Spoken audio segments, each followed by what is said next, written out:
Hello friends, அஸ்ஸலாமு அலைக்கும். இன்றைக்கி என்னுடைய ஸ்டைலில் பிசிபெல்லாபாத் ரெசிபி தான் பார்க்க போகிறோம். இது வந்து கர்நாடகாவுடைய ஸ்பெஷலான ஒரு ரெசிபி.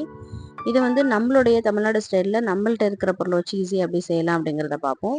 அதுக்கு வந்து நான் இன்றைக்கி 1.5 கப் வந்து ரைஸ் எடுத்திருக்கேன். ரைஸை நல்லா க்ளீன் பண்ணிவிட்டு அதில் 1 கப் அளவுக்கு துவரம் பருப்பு ஆட் பண்ணிக்கோங்க.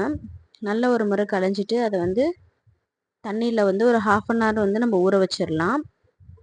1.5 கப் வந்து அரிசிக்கு வந்து 1 கப் வந்து பருப்பு சரியாக இருக்கும். இதை நம்ம எடுத்து உரமாக வச்சுட்டு நம்ம பவுடர் பண்ணுறதுக்கு தேவையான பொருள் பார்த்துடலாம். இன்றைக்கி நான் வந்து 2 டேபிள் ஸ்பூன் அளவுக்கு மல்லி எடுத்திருக்கேன். நம்ம எதில் மெஷர் பண்ணுறோமோ எல்லா பொருளையும் அதிலே மெஷர் பண்ணிக்கோங்க. 1 டேபிள் ஸ்பூன் அளவுக்கு சீரகமும் 3 பட்டை 3 கிராம்பு சேர்த்துக்கோங்க.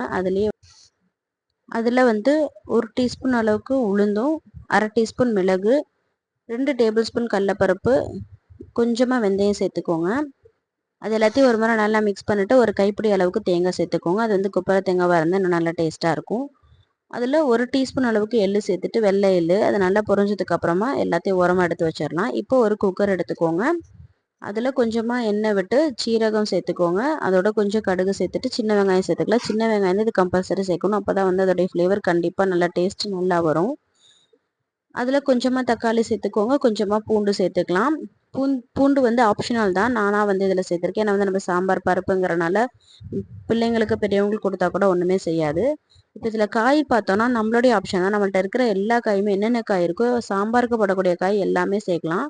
இன்றைக்கி நான் வந்து கேரட்டு, மாங்காய், அப்புறம் முருங்கைக்காய், கத்திரிக்காயெலாம் சேர்த்துருக்கேன். இன்றைக்கி கொஞ்சம் ஃப்ளேவராக நல்லா டிஃப்ரெண்ட்டாக இருக்குமேன்னு எங்களுடைய ஃபேமிலிக்கு பிடிச்ச மாதிரி இன்றைக்கி நான் வந்து பலாக்கொட்டை சேர்த்துருக்கேன். ஏன்னா சாம்பாரை நாங்கள் எப்போவுமே பலாக்கொட்டை சேர்ப்போம். கொஞ்சமாக உப்பும் சேர்த்துக்கலாம். சீசன் கிடைக்கிறப்போ அதனால் இதையும் இன்றைக்கி நம்ம சேர்த்து செஞ்சு பார்க்கலாமேன்னு சேர்த்து பார்த்தோம். ஆனால் நிஜமாலுமே வந்து அவுட்புட் ரொம்ப சூப்பராக இருந்துச்சு. டேஸ்ட்டும் ரொம்ப சூப்பராக இருந்துச்சு. இப்போ வதக்கின காயில் கொஞ்சமாக மஞ்சள்தூளும் கொஞ்சமாக 1 டீஸ்பூன் அளவுக்கு சாம்பார் பொடியும் இப்போ நம்ம அரைச்சி வச்ச பொடியும் சேர்த்துக்கலாம். நான் சாம்பார் பொடி எதுக்கு சேர்த்துருக்கேன்னா என்கிட்ட காஷ்மீரி சில்லி பொடி இல்லை. அந்த சாம்பார் ஃப்ளேவர் வரணும், கலர் வரணுங்கிறதுக்காக நான் கொஞ்சமாக சேர்த்துருக்கேன். நீங்கள் காஷ்மீரி சில்லி சேர்த்து அரைச்சிருந்தீங்கன்னு சொன்னால் சாம்பார் பொடி தேவையில்லை. இப்போ ரைஸை அதில் சேர்த்துட்டு தண்ணி சேர்த்துக்கோங்க. நம்ம வந்து 1:2 ரேஷியோவில் வந்து தண்ணி வைப்போம். ஆனால் வந்து இந்த ரைஸ்க்கு வந்து 1:3 1/2 அளவு வந்து நம்ம தண்ணி வச்சிடணும். அதாவது ஒரு பங்குக்கு 3.5 பங்கு அளவுக்கு தண்ணி வைக்கணும். நான் பண்ண தப்பு என்னென்னா இந்த குக்கரில் வந்து ரைஸ் ஈக்குவலாக இருக்கும் அப்படிங்கிறனால தண்ணி வச்சேன். பட் வெந்ததுக்கப்புறம் பார்த்தா வந்து பிசிபெல்லாபாத் வந்து தம் பிரியாணி ஆகிடுச்சு. ஆனால் வந்து அதை நாங்கள் வேற ஒரு பாத்திரத்துக்கு ஷிஃப்ட் பண்ணி மேட்ச் பண்ணிட்டோம்.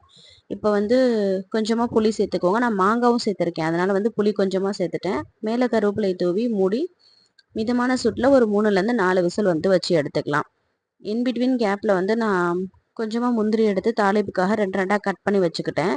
நம்ம லாஸ்ட்டாக ஃபைனலாக வந்து ஒரு சின்ன தாளிப்பு கொடுத்தோன்னா இன்னும் நல்லா டேஸ்ட்டாக இருக்கும். இப்போ பார்த்தோன்னா 3-4 விசில் போயிட்டு விசில் ரிலீஸ் ஆயிடுச்சு.